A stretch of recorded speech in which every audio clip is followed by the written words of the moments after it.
Assalamualaikum warahmatullahi wabarakatuh. Kembali lagi bersama saya Vicky Arif Kusumo pada mata kuliah Karya Ilmiah Universitas Terbuka. Baik, hari ini saya akan menyampaikan tentang pembahasan tentang karya ilmiah. Maka dimohon kepada seluruh mahasiswa untuk dapat memperhatikan dan melihat pembelajaran pada pagi hari ini dengan hikmat. Dan apabila ada pertanyaan, dapat mahasiswa sampaikan setelah materi yang akan disampaikan ini. Ya, di sini untuk mata kuliah karya ilmiah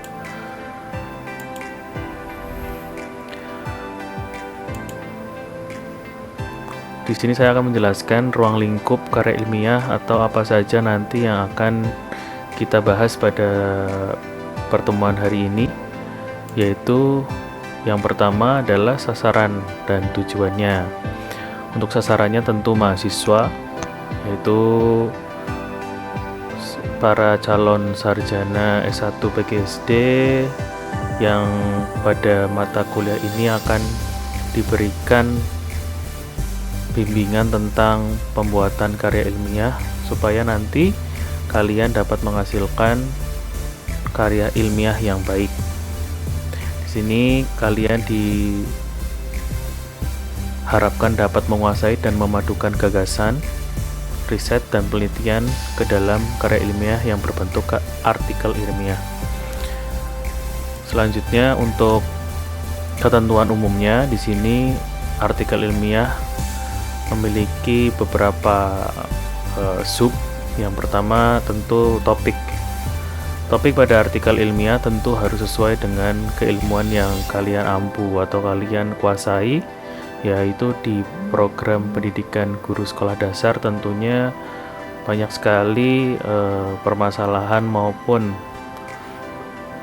riset untuk kalian kembangkan ataupun kalian lihat masalahnya, kemudian nanti dikembangkan sesuai dengan topik masalah yang akan dipecahkan. Tentunya untuk menemukan topik perlu sebuah pengamatan dan observasi dalam penentuan topik yang akan kalian ajukan atau kalian buat. Yang kedua adalah sumber. Di sini sumber rujukan jurnal maupun laporan PKP. Tentu artikel ilmiah akan tercipta berdasarkan rujukan jurnal ataupun riset terdahulu, sehingga kalian nanti bisa menemukan topik yang akan mendukung, jurnal yang mendukung topik yang kalian angkat pada karya ilmiah. Kemudian prasyarat yang ketiga adalah prasyarat kelulusan. Jadi artikel ilmiah ini atau mata kuliah karya ilmiah ini menjadi prasyarat kalian untuk lulus sarjana pendidikan guru sekolah dasar, sehingga menjadi wajib bahwa sebelum kalian lulus tentu ada syarat-syarat yang harus kalian penuhi, yaitu tentunya menghasilkan karya ilmiah berbentuk artikel.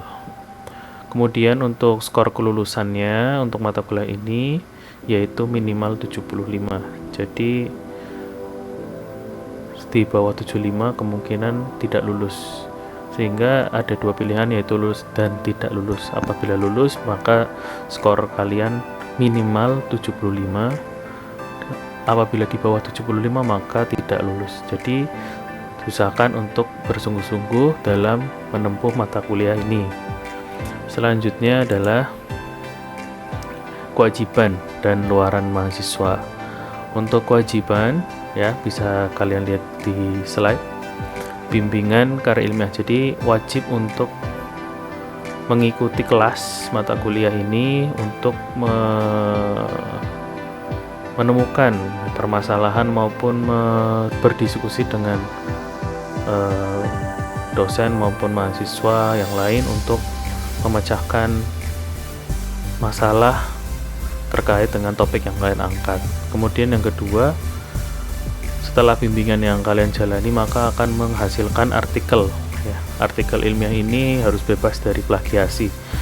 Jadi tidak boleh untuk memplagiat atau meniru hasil tulisan orang lain maupun hasil karya orang lain. Tentunya ini akan tersistem bahwa tulisan kalian apakah terplagiasi maupun tidak tergantung dari sistem yang akan menentukan tulisan kalian sendiri. Apabila di bawah 25% maka dikatakan akan bebas plagiasi atau tidak termasuk dari plagiasi. Tapi apabila di atas dari 25%, hasil sistem menyatakan di atas 20%, maka perlu kalian benahi, perbaiki atau memparafrase tulisan karya ilmiah kalian.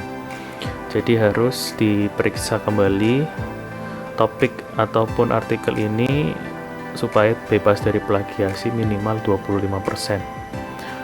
Nah, biasanya nanti untuk sistem plagiasi atau untuk mengecek uji similarity atau uji kesamaan maka biasanya menggunakan aplikasi Turnitin ya.